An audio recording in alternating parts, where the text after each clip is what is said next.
Hello, everybody. This is Zach's at it again. I'm your host, Zach Cooley, and I'm honored to be here with Chris Getsla. He is a member of the Beatles tribute band BritBeat, who will be playing the Millwald Theatre in Wytheville on November the 16th. We couldn't be more excited for that. Chris, thank you so much for being on the show today. Zach, thanks for having me. It's a special conversation we're going to have today because we're excited to be bringing our show to Wytheville on November the 16th. Now, have you been to Wytheville before? No, this is going to be our first time coming to the area. It's a very small town.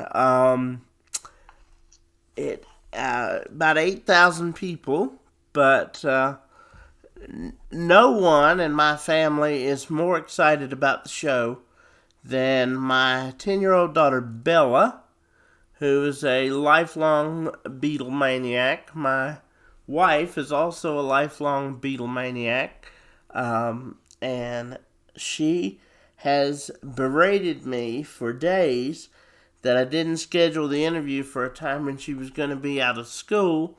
I thought she was going to get to say hello to you this afternoon because our time got delayed a little bit, but she has choir practice, unfortunately, this afternoon, so she won't be home for about another hour or so. But would you please do me the favor of just saying hello, Bella, on this podcast, and then she will be meeting you on the 16th. Sure. I'd be happy to do that. And I'll even do it as Paul. Okay? Oh, man, she would love that. Good afternoon, Bella. It's Paul from BritBeat. I hope you're doing well, and we're excited to come to Wytheville on Saturday, November 16th, and we're going to play some fab hits from the early years, Sgt. Pepper's, and also Abbey Road. So we'll see you there. Fantastic. I think you just bumped me up some points as a cool dad. So I really appreciate that, Chris. Now, to the big question. Where are you from originally, Chris? Yeah, so originally and still here in Chicago. Chicago, and the band has started here and still resides in the Chicago area as its main headquarters.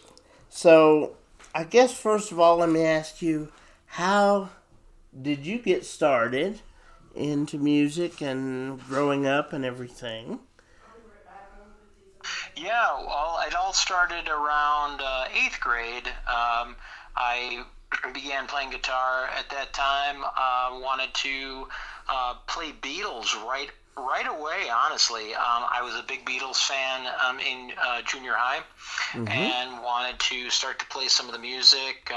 Love Me Do, I Want to Hold Your Hand, She Loves You, some of those early year Beatles songs I just would listen to over and over and over again. So I started taking guitar lessons in school, and eventually saved up for a guitar of my own. And right away just started playing Beatles, and it wasn't until then high school when things got a little bit more serious, and I got some other bandmates, some friends from high school to join up with me to try out for our school's variety show, and from there the band just it took off. I mean, we coming out of high school, we were able to get involved with some agents and started playing local festivals and park districts and things, and eventually things moved into performing arts centers, and that's what we're doing now. We're very privileged to be able to not only be playing Beatles, but to be doing it on the level that we're doing. We're very excited to not only be spreading the music of the Beatles around, but doing it in a way that really captures the story of the Beatles, with our show, because it has not only the concert element, which is fabulous. All four musicians on stage are Beatlemaniacs, as you referred to earlier, and we're all Beatlemaniacs, but also one of the key elements and key points of our show is the multimedia, the video behind the performers. While we're performing on stage, there's video behind us that's telling the story of the Beatles and going deep inside the songs that we're performing, and it really gives an immersive and complete experience of the Beatles story. Can you give me the names of all four members or all members of your group and spell them for me, please, and tell me what all they do?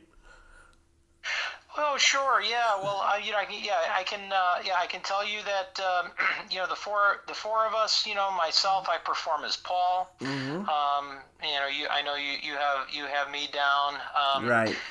The person playing John, his name is Eli, and the person playing George Harrison is Jeff, and we have a Ringo performer as well. His name is Josh. Eli, Jeff, and Josh. Got it. Yep. And is there anybody else in the group that I need? It is the four of us. We have some great crew that is part of our shows, but as far as the performers are concerned, those are the four guys. Just the four. Okay, I've seen some acts who have like an Ed Sullivan or a Billy Preston in there, so just wanted to make sure we have everybody included.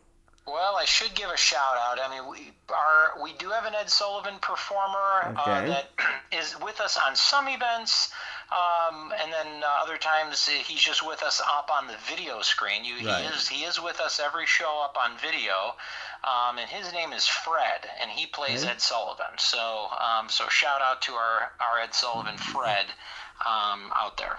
But he's just going to be on the screen in Wytheville. In Wytheville, he will be up on the screen. All right. Playing in a small town like Wytheville, does that give you any kind of a different vibe? Does it present more of a challenge? How does that differ from playing the big cities, or does it differ? I think that the Beatles. What's great about the Beatles is no matter where you're playing and no matter who you're playing to, everyone loves the Beatles. Right. It's hard to find somebody that doesn't like the Beatles, and if somebody's not even a big Beatles fan, there's usually a song or an album that they do enjoy listening to. So when we're playing around, we find that all the audiences are very engaged and very receptive to the show. I think what's special about coming to a smaller town like Wytheville is the word of mouth is great, because when we come into a smaller town, it seems like everyone in town knows about the show, versus when we play here in Chicago or in a larger city. Then you have a smaller percentage of the word of mouth going around, but certainly it's exciting. It's usually very high energy when we come into a small town because everyone in town is excited to be there, or they've heard about the show, and that makes it pretty special. Right. So when being musicians, yeah, I would think it would be a pretty big jump to find 4 people. I mean, you're very fortunate that you found people in high school, 4 people of like mind that said, yeah, we want to do a Beatles group. So how do you go from wanting to do a Beatles group to saying, okay, there are a lot of people who do Beatles groups, so how do we make ourselves unique? How do we set ourselves apart from that? Yeah, Zach, that's a great question. Yes, there are a lot of different types of Beatles shows out there, and it's true that everyone does it a little bit differently. Right. And so the what sets us apart, and truly sets us apart, and is just one of the most fabulous and just mind-bending parts of our show, is the multimedia. It's Right. something that the other groups aren't able to really go too deep into. Right. We're privileged that we have the capability to put together this really great video that ties in with the songs, and it's all custom designed here in house. We've spent countless hours on it, just going deep into each song. So when we're performing something like Strawberry Fields Forever, Mm-hmm. you'll see up on the Right. screen, you'll actually see images of strawberry fields and the gates of strawberry fields, and the gates will open, and the video flies into strawberry fields, and you get to see some of the imagery and things like that that kind of bring out the whole psychedelia of that time period of Sgt. Pepper. And I was going to say a lot of psychedelic colors there. Yeah, a lot of colors, a lot of things that, really that the Beatles, kind of in the essence of what the Beatles were trying to capture, in the music, and we try to, put that into video format. And but is it intimidating at all? Because you are, I don't want to say mimicking or parroting, because you're putting your own spin on it, but you are an extension of the greatest band in the world, two of which are still alive. Paul and Ringo are still out there performing, and I've been fortunate enough to see them live, so they are still amazing performers. Do you find that at all intimidating, or do you just go out and do what you do?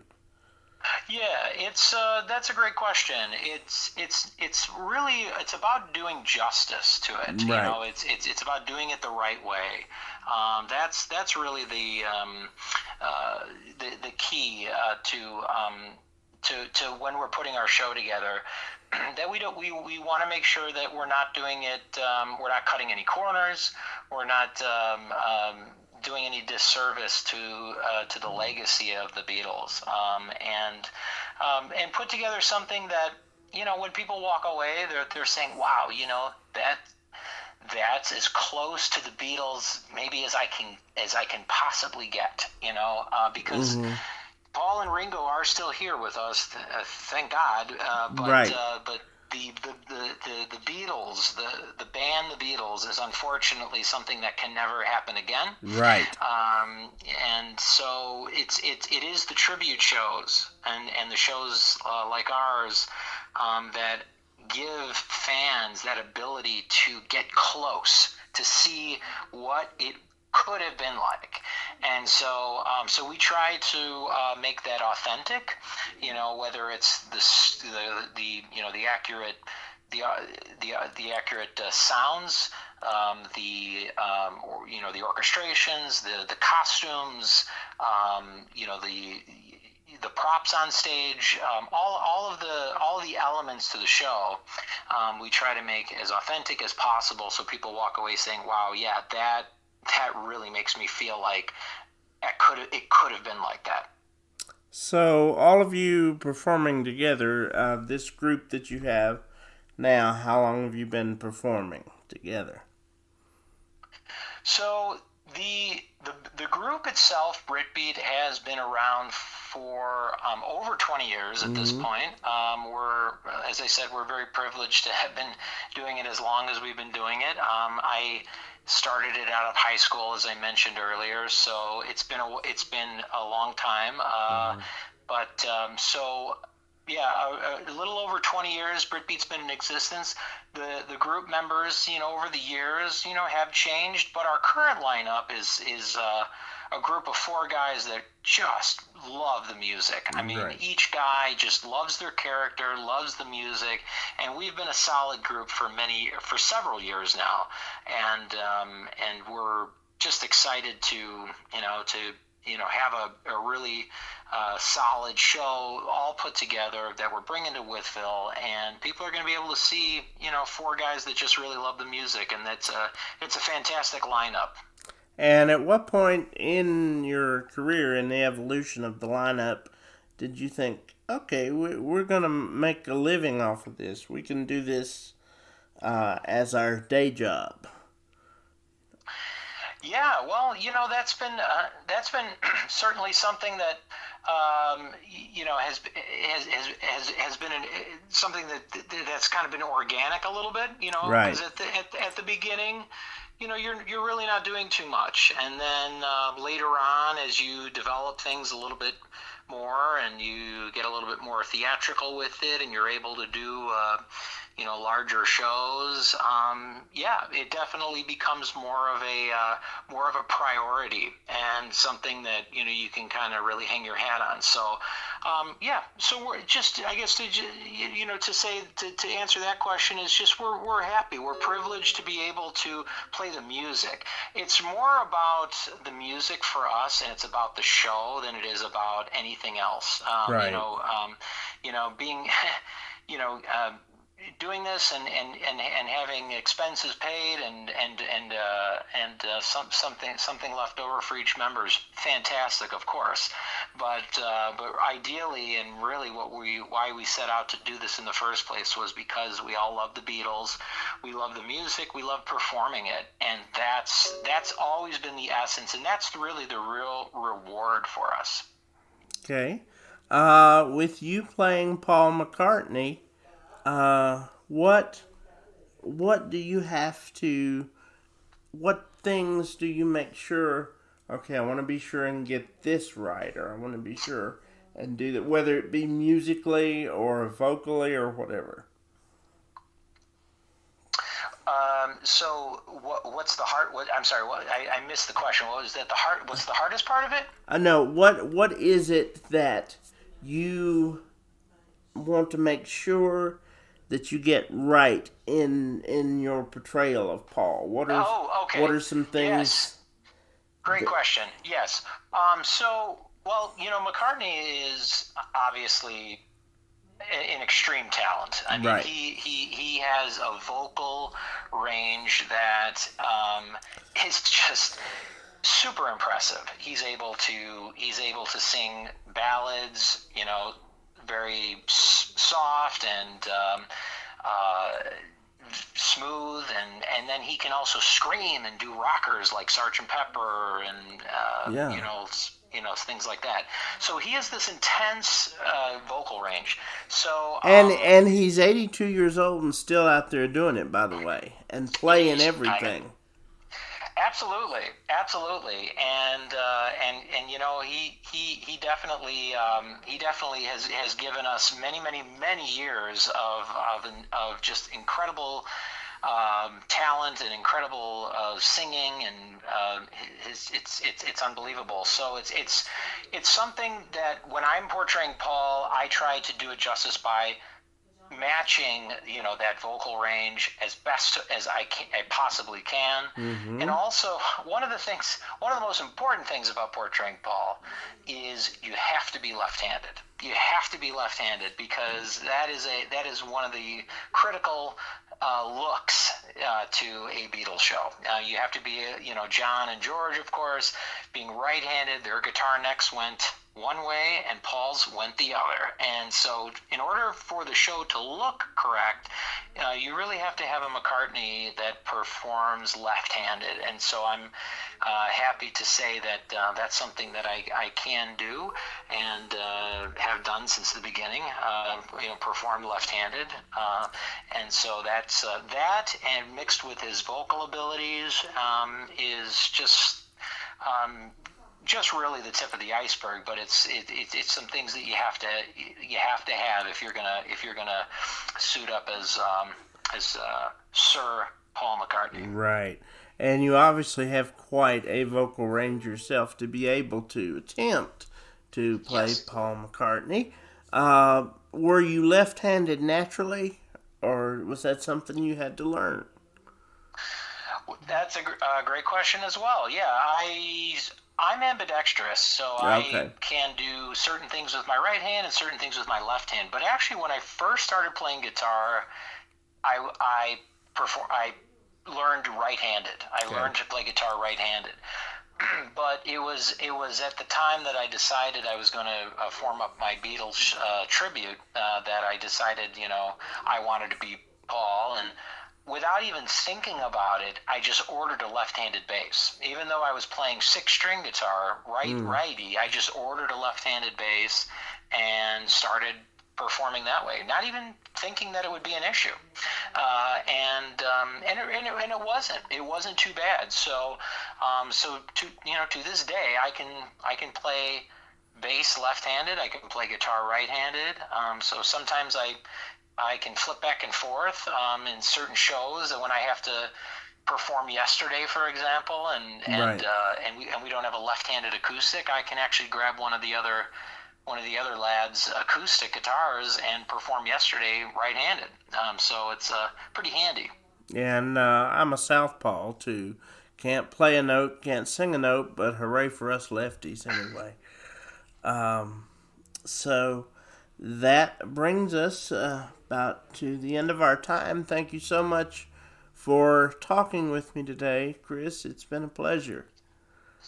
Thank you, Zach. It's been a pleasure as well. We're really excited to come to Wytheville Saturday, November 16th. If anybody wants to learn more about the show, they can go to BritBeat.com, BritBeat.com, and also follow us on social media. We post a lot of behind-the-scenes special photos that you can only find on our social media pages, and yeah, come on out. We're gonna have a fab time. Well, my family and I are looking forward to the show. We're looking forward to meeting you and the bandmates. And I have to ask this question before I go because I know Bella would want me to ask it. Have you met either Paul or Ringo, or have you had an opportunity to? Are they aware of your group at all? Well, unfortunately we have not met Paul or Ringo, but you can tell Bella, if she's a Beatlemaniac, as you said she is. She is. She should know who Pete Best is. Pete Best was the original Beatles drummer before Ringo, and not only did we have a chance to meet with Pete, Pete actually chose our group, BritBeat, to perform with him at a concert in Chicago where we performed with him. So we got to play with him on stage. We got to hang out with him backstage. He was telling us stories about being with the Beatles in the early years, and he gave us a great testimonial. He really thinks that BritBeat is the best. So we're happy to have performed with him, happy to have met him, and it was fabulous being able to meet really one of the Beatles. I mean, technically speaking, he was one of the Beatles. So it was exciting to have that. That's a career peak for sure. Congratulations. But thank you for taking the time. I've enjoyed talking with you and looking forward to the show. Thanks so much, Zach. You have a good one. Thank you.